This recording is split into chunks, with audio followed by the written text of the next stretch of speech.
The Afghanistan peace deal was hailed as the end of the beginning, but an end seems to be a long way ahead. Just 4 days after that agreement was signed, the US Army carried out strikes against the Taliban. The air raids were carried out in Afghanistan's Helmand province. The US has termed this a defensive strike. It comes after Taliban fighters had attacked an Afghan forces checkpoint. As more details emerge, the timing here is extremely significant. The escalation came shortly after the American president became the first American president to directly talk to the Taliban since Washington's intervention in Afghanistan since 2001. In fact, after the call, Trump said that the Taliban had agreed to cease the violence. To the leader of the Taliban today, we had a good conversation. We've agreed there's no violence. We don't want violence. We'll see what happens. They're dealing with Afghanistan, but we'll see what happens. The Taliban released a transcript of the 35-minute phone conversation with the American president. Representing the Taliban was its Doha-based political head, Mullah Abdul Baradar. Now note the words, since we all know how Donald Trump wants everyone to read transcripts.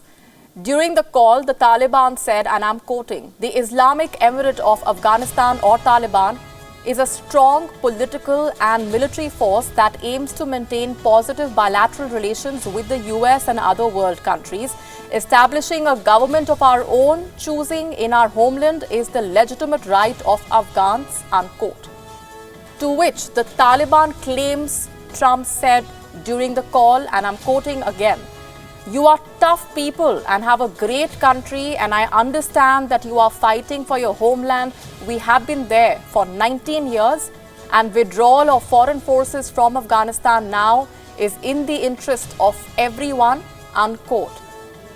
The Taliban claims the American president called them tough.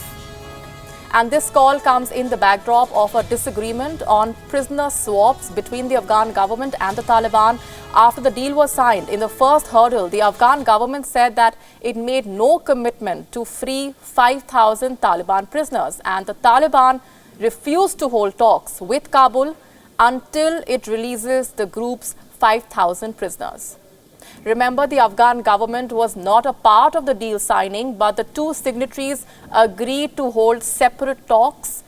As per the US-Taliban deal, the group has agreed to help Washington in the fight against the ISIS and Al-Qaeda in Afghanistan in exchange of American troop withdrawal from the war-torn country.